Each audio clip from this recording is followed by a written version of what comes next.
Hi friends, welcome back to my channel Abees vlogs. ഇന്ന് നമുക്ക് nutritious ആയിട്ടുള്ള ഒരു ബ്രേക്ക്ഫാസ്റ്റ് ഉണ്ടാക്കിയാലോ. ബ്രേക്ക്ഫാസ്റ്റായിട്ട് മാത്രമല്ല, കുട്ടികൾക്കൊക്കെ ലഞ്ച് ബോക്സിൽ കൊടുക്കാനും ഇത് വളരെ നല്ലതാണ്. ക്യാരറ്റും മുട്ടയും ഓട്സും ഒക്കെ ചേർത്തുള്ള ഒരു ഡിഷാണ് ഞാനിവിടെ തയ്യാറാക്കാനായിട്ട് പോകുന്നത്. വീഡിയോയിലേക്ക് പോകുന്നതിന് മുമ്പായിട്ട് എൻ്റെ ചാനൽ ആരെങ്കിലും സബ്സ്ക്രൈബ് ചെയ്യാതെ ഉണ്ടെങ്കിൽ ഒന്ന് സബ്സ്ക്രൈബ് ചെയ്ത് സപ്പോർട്ട് ചെയ്യണേ.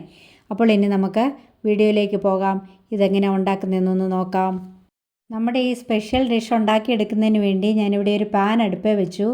അതിലേക്ക് നമുക്ക് കുറച്ച് വെളിച്ചെണ്ണ ഒഴിച്ചു കൊടുക്കാം. വെളിച്ചെണ്ണ ചൂടായിട്ടുണ്ട്. അതിലേക്ക് ഒരു 1/4 ടീസ്പൂൺ കടുക് ഇട്ട് കൊടുക്കാം. ഇനിയും കടുകൊന്ന് പൊട്ടട്ടെ. കടുക് ഇവിടെ പൊട്ടിയിട്ടുണ്ട്. ഇനി ഞാനിവിടെ ഒരു മീഡിയം സൈസ് സബോള ചെറുതായിട്ട് കൊത്തി അരിഞ്ഞെടുത്തിട്ടുണ്ട്. അതുകൂടി അതിലേക്ക് ചേർത്ത് കൊടുക്കാം. എന്നിട്ട് നല്ലതുപോലെ ഒന്ന് ഇളക്കി ചെറിയ തോതിലൊന്ന് വഴറ്റിയെടുക്കാം. ഇനി ഞാനിവിടെ ഒരു പച്ചമുളക് വട്ടത്തിൽ അരിഞ്ഞെടുത്തിട്ടുണ്ട്. അതുകൂടി അതിലേക്ക് ചേർത്ത് കൊടുക്കാം. എരിവൊക്കെ അവനവൻ്റെ ആവശ്യത്തിനനുസരിച്ച് ചേർക്കണം. ഞാനിവിടെ കുട്ടികൾക്ക് കൊടുക്കേണ്ടതുകൊണ്ട് ഒരു പച്ചമുളകേ ചേർക്കുന്നുള്ളൂ.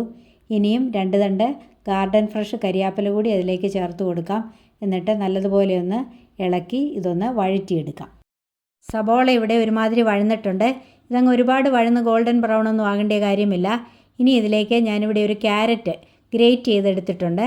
അതുകൂടി ചേർത്ത് കൊടുക്കാം. അതുകൂടി ചേർത്ത് ഒന്ന് ഇളക്കി കൊടുക്കാം. ഇനി ഞാനിവിടെ ഒരു ടൊമാറ്റോ കൊച്ചായിട്ട് കൊത്തി അരിഞ്ഞെടുത്തിട്ടുണ്ട്. അതുകൂടി അതിലേക്ക് ചേർത്ത് കൊടുത്തിട്ട് എല്ലാം കൂടെ നന്നായിട്ടൊന്ന് ഇളക്കി ഒന്ന് വഴറ്റിയെടുക്കാം. ഇനി ഇതിലേക്ക് ആവശ്യത്തിന് ഉപ്പ് കൂടി ചേർത്ത് കൊടുക്കാം. എന്നിട്ട് ഒന്നുകൂടി ഒന്ന് ഇളക്കി വഴറ്റിയെടുക്കാം. ഇത് ബാച്ചിലേഴ്സിനൊക്കെ ഉണ്ടാക്കാൻ പറ്റിയൊരു ഡിഷാണ്. ഇത് കഴിച്ചിട്ട് പോയാൽ ഉടനെ വിശക്കത്തുമില്ല. അതുപോലെ വൈകിട്ട് വന്നിട്ടാണെങ്കിലും പെട്ടെന്ന് ഇത് ഉണ്ടാക്കാൻ പറ്റുന്നതാണ്. അതുപോലെ തന്നെ വളരെ കുറച്ച് ഇൻഗ്രീഡിയൻസും മതിയല്ലോ. അതുകൊണ്ട് ഇത് ബാച്ചിലേഴ്സിനെ സംബന്ധിച്ചിടത്തോളം ഇത് നല്ലൊരു ഡിഷാണ്. സബോളയും ക്യാരറ്റും തക്കാളിയും എല്ലാം ഇവിടെ നന്നായിട്ട് വഴന്നിട്ടുണ്ട്. ഇനി ഇതിലേക്ക് 1 കപ്പ് വെള്ളം കൂടി ചേർത്ത് കൊടുക്കാം. ഇനി ഇതൊന്ന് തിളയ്ക്കണം.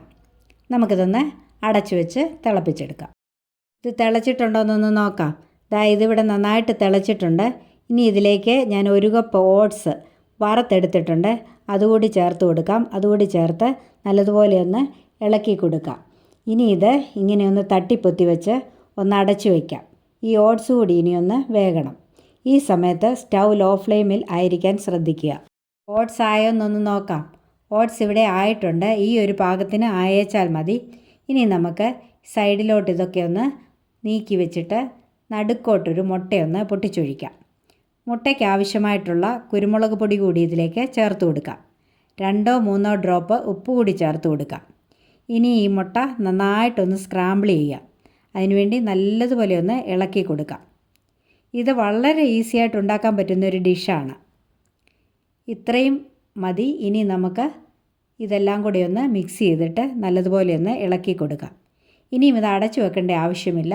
ഇങ്ങനെയൊന്ന് ഇളക്കി കൊടുത്തേച്ചാൽ മതി. ഇത് കരിഞ്ഞു പോകാതെ ഇടയ്ക്കിടയ്ക്കൊന്ന് ഇളക്കി കൊടുക്കാം. ഇത് ഓൾറെഡി എല്ലാം വെന്തതാണ്. ഇനി ഇതിനകത്ത് വെള്ളമയം വല്ലതും ഉണ്ടെങ്കിൽ ഒന്ന് തോർന്ന് കിട്ടാൻ വേണ്ടിയാണ് ഇങ്ങനെയൊന്ന് ഇളക്കി കൊടുക്കുന്നത്. നമ്മുടെ ഡെലിഷ്യസ് ആയിട്ടുള്ള ബ്രേക്ക്ഫാസ്റ്റ് ഇവിടെ റെഡി ആയിട്ടുണ്ട്. ഇത് കണ്ടില്ല എന്ത് എളുപ്പമാണ് ഇത് ഉണ്ടാക്കാനെന്നുള്ളത്. ഇനി നമുക്കിത് സ്റ്റൗ ഓഫ് ചെയ്തിട്ട് ഒരു സെർവിങ് പ്ലേറ്റിലേക്ക് മാറ്റാം. അപ്പോൾ നമ്മുടെ ഹെൽത്തിയും യമ്മിയുമായിട്ടുള്ള സിമ്പിൾ ബ്രേക്ക്ഫാസ്റ്റ് ഇവിടെ റെഡി ആയിട്ടുണ്ട്. ഇത് 5 മിനിറ്റ് കൊണ്ട് തയ്യാറാക്കാൻ പറ്റുന്നതാണ്. ബാച്ചിലേഴ്സിനൊക്കെ വളരെ ഹെൽപ്ഫുള്ളായിട്ടുള്ള ഒരു റെസിപ്പിയാണിത്. ഇതുപോലെ എല്ലാവരും ഒന്ന് ട്രൈ ചെയ്ത് നോക്കണം. എന്നിട്ട് എൻ്റെ വീഡിയോ ഇഷ്ടപ്പെട്ടെങ്കിൽ ഒന്ന് ലൈക്ക് ചെയ്യണം, കമൻറ്റ് ചെയ്യണം. മറ്റുള്ളവർക്കൊക്കെ ഒന്ന് ഷെയർ ചെയ്തുകൂടി തന്നെ ഒന്ന് സപ്പോർട്ട് ചെയ്യണം. ഇതുവരെയും തന്ന എല്ലാ സപ്പോർട്ടിനും നന്ദി. തുടർന്നും എന്നെ സപ്പോർട്ട് ചെയ്യണം. അപ്പോൾ ഇനി മറ്റൊരു വീഡിയോയുമായി കാണാം. Till then bye bye, take care, thank you, love you all.